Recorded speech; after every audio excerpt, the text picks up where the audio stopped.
Të nderuar të pranishëm, konstatoj se në salë jemi 111 deputet. Mund të vazhdojmë pra aty ku kemi mbetur me pikën e 3, zgjedhja e kryetarit të kuvendit. Në vazhdimet e seancës konstitutive me 1, 3, 5, 7, 9, 11, 13, 15, 17, 19, 21, 23, 25 dhe 27 maj 2025, subjektet politike PDK, LDK, Lista Sërbe dhe AK-Nisma nuk kanë propozuar antar për Komisionin Zgjedhor për zgjedhjen e kryetarit të kuvendit. Për formimin e Komisionit Zgjedhor nuk pati quorum për vendimarrje. Ftoj PDK-n të propozojë një deputet për antar të komisionit. Ftoj LDK-n të propozoj një deputet për antar të komisionit. Ftoj Listën Sërbe të propozoj një deputet për antar të komisionit. Ftoj AK-n Nisma të propozoj një deputet për antar të komisionit. Nuk ka propozime. Andaj lusë deputetët që me ngritje dore të deklarohen për Komisionin Zgjedhor për zgjedhjen e kryetarit të kuvendit. Kush është për?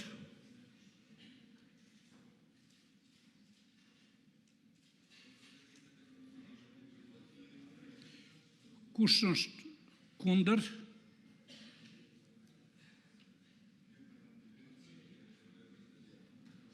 Kush abstenon?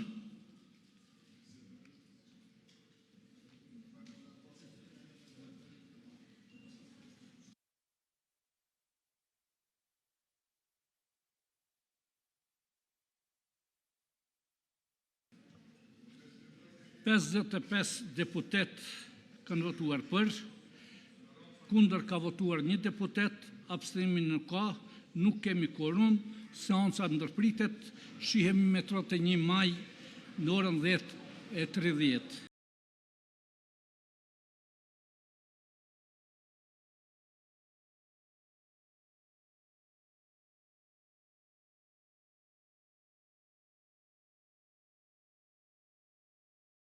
Qytetarët Kosovës.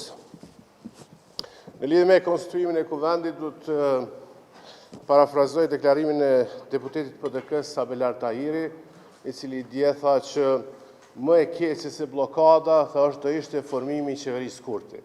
Edhe unë e përgëzoj fort ato për këtë deklaratë, se më në fund edhe opinionit publik ja ka shpjeguar të gjitha arsyet, edhe thelbin, edhe boshtin e obstruksionit të konstituimit të kuvendit. Pra, pajtohen qëllimet e PDK-s dhe partive opozitare janë që të blokohet kuvendi me qëllim që të parandalohet formimi i qeverisë kurti.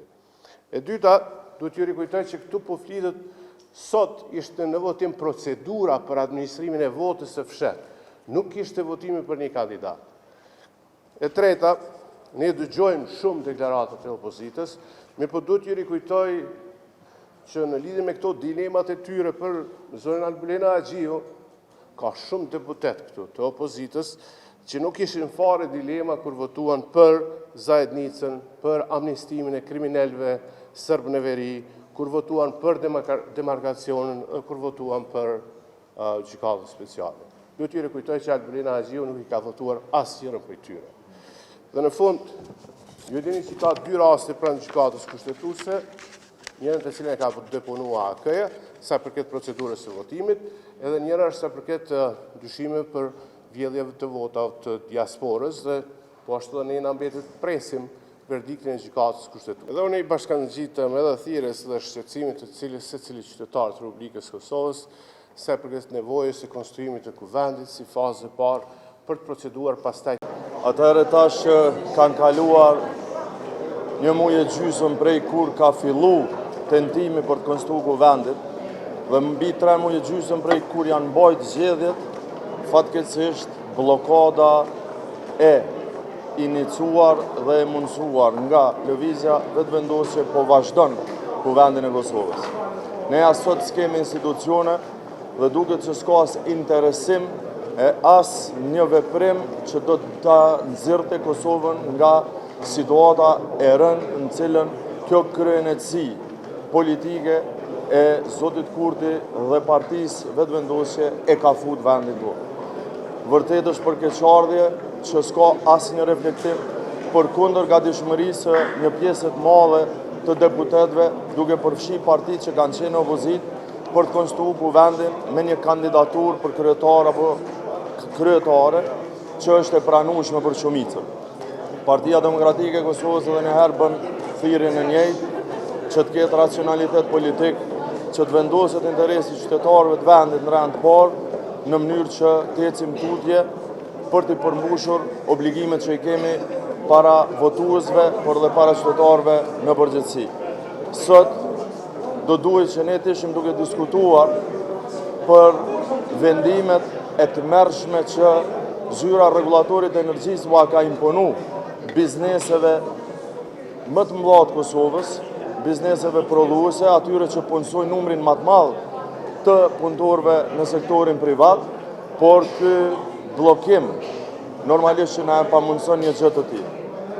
Me këtë rast, unë në emrin e Partisë Demokratike të Kosovës e shpreh solidarizimin tonë me mbi 140.000 punëtorë të mbi 1.000 bizneseve kosovare, të cilët sot në mas të madhe janë duke protestuar simbolikisht, duke dalur nëpër rrugët magjistrale që rrethojnë Prishtinën, për të dëgjuar zëri tyre që deri tash është injoruar pikërisht nga qeveria dhe nga organet varëse të tyre, të cilat tashmë kanë vendosur që të ashtrajtojnë tarifat e energjisë, jo më vetëm 16% siç na kanë shtrajtuar gjithëve për herën e tretë, po gati 300%.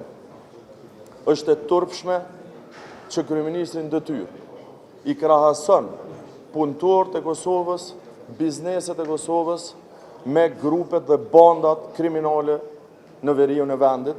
Derisa komuniteti i biznesit, punëdhënësit e 143.000 punëtorëve, mbajtësve të 143.000 familjeve janë detyruar që të bllokojnë të gjitha rrugët e Prishtinës, lëvizja vetëvendosje, Parlamentit e Kosovës ja jep për të 23 herë pauzën prej 48 orëve. Të jemi të qartë, ne kemi fillu një seancë e cila asesi nuk po përfundon, po punojmë 3 minuta dhe kemi pauzë 48 orë. Dhe kjo është përgjithësi e partisë së parë që ka dalë para në zgjedhjet e nënshkurtit. Unë sot jam këtu për të shprehur shqetësimin e madh lidhje me gjendjen e komunitetit të biznesit, punëdhënësit më të madh në Republikën e Kosovës, e thash edhe një herë, ata që punësojnë 143.000 punëtorë. Lexova në fakt nga mediat e juaja që Albin Kurti kishte thënë që ka kalu koha e barrikadave. Kjo konsideroj që është e turpshme, për shkak të gjithë ne e dim se në çfarë konotacioni përdoren barrikadat. Derisa zoti Kurti nuk e ka thënë as edhe një fjalë të vetme për koston 800 euro të transportit të 1 megavatit të energjisë elektrike që e bën kompania e Vuk Hamovicit, për cilin ai, kur ishte në opozit, na edukon të neve, ai sot protestën e komunitetit të biznesit e krahason me barrikadat e vendosura nga lista serbe në periudhat të ndryshme dhe në vendet të ndryshme në Kosovë. Dhe kjo është totalisht e papranueshme. Ne kemi dhënë zgjidhje, edhe atë realisht e kemi bërë pas një kundërvlerë, pas kemi kërkuar gjë nga vetëvendosje, deri tani kemi propozuar 3 emra që mu i votojnë, e dini, është Saranda Bogojevci, Shqipe Selimi, edhe Glau Konjuca. Nëse sot do të kishim njërin nga këta 3 emra, pas një kërkesë, pas një kusht, ne do t'i votojshim. Edhe për këtë edhe erdhëm realisht në seancë, me shpresë mos rastisht ka ndryshim. Se përket emrit Zoti Limaj nuk kem ndonjë qendrim, pra s'kem marrë një qendrim tjetër. Po pikërisht emri Glauku Njufse që ju e keni shtu së fundmi në listë, Zoti Limaj konfirmoi që është takuar me të në këto diskutimet për pozicionet reja. A mund ta lëkundeni qendrimin e juaj në vot? Si qatë, tani ato janë pjesë e interesimit tim.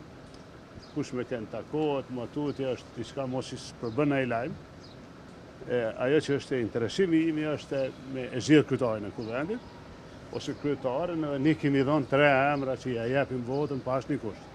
Dhe këtë nuk kemi kërku as që t'jemi bashkë me opozitën, në këtë rast as me PDK-n, as me LDK-n, pa asnjë kusht, pa asnjë kërkesë. Nëse na japin këta 3 emra, një nga 3, sot e kishim votu edhe kishim kaluar në tema tjera. Nëse vetëvendosje që ka numrat për qeveri, prap mundet me blokue konstruimin e plot kuvendit të nën kryetar, po kishin mujt pakten me zgjedh kryetarin dhe jemi për. A mund të ndërrojë Alburin Azheu? Nuk e di, edhe kjo është pjesë e imja, po nuk e kuptoj, pra ata njëjtin qëllim e arrin edhe me një kandidat tjetër në kuvend, tash na ke përmend 3 emra që japin votën. Ata kishin mujt me kry punën sot, pa asnjë borxh, pra as i kanë borxh aleancës, as kem kusht, as kem kërkesa dhe nuk jemi s'do të jemi pjesë e një qeverisje e kurti 3, angazhohet për qeverinë e opozitës, sa i përket kuvendit, nëse është kandidati unifikuese e votohet. Unë sa kam informacion, që s'ka asnjë dyshim, po besoj, fatkeqësisht ka mundësi që të shkohet që ka shkuar deri më tani, nuk kemi ndonjë informacion. Atë që thatë ju. Po besoj që sa më shpejt të bëhet ajo shumicë parlamentare dhe gjërat e ecin në rrugën e duhur. Dhe kjo duhet bëhet ashtu siç bëhet, sikur çka bëhet gjithmonë. Një marrëveshje me shkrem, një marrëveshje politike, e publikuar dhe pastaj gjërat shkojnë në rrugën e duhur. A mund t'ju befasoj Albin Kurti sot, ju propozuesi? Edhe herë po them, marrëveshjet politike ndërtohen ndryshe. Dhe çështje e befasive besoj. A jeni takuar me zotin Kurti, zoti Limaj? Ashtu siç kam thënë. A jeni takuar dje, a do të takuani sot me zotin Kurti? Unë jam i gatshëm të kurdo që kam ftesë, jam i gatshëm të takohem me të gjithë. A keni ftesë? Jo, s'kemi si mi takuar dhe nuk kam ndonjë ftesë. Me dikë tjetër nga partia? Po, kemi pi kafe me Glaukun para 2 ditë. Edhe mirë shumë. Kemi biseduar, kemi trajtuar. Zoti Konjufse ka ushtruar rolin e kryetarit të kuvendit. Drejtuesi i institucionesh edhe është mëse normale të bashkëbisedojmë për zhvillimet, për shqetësimet, për ato që sa do është Kosova, dhe gjë më normale të bisedojmë, të trajtojmë tema se si më dal nga kjo situatë.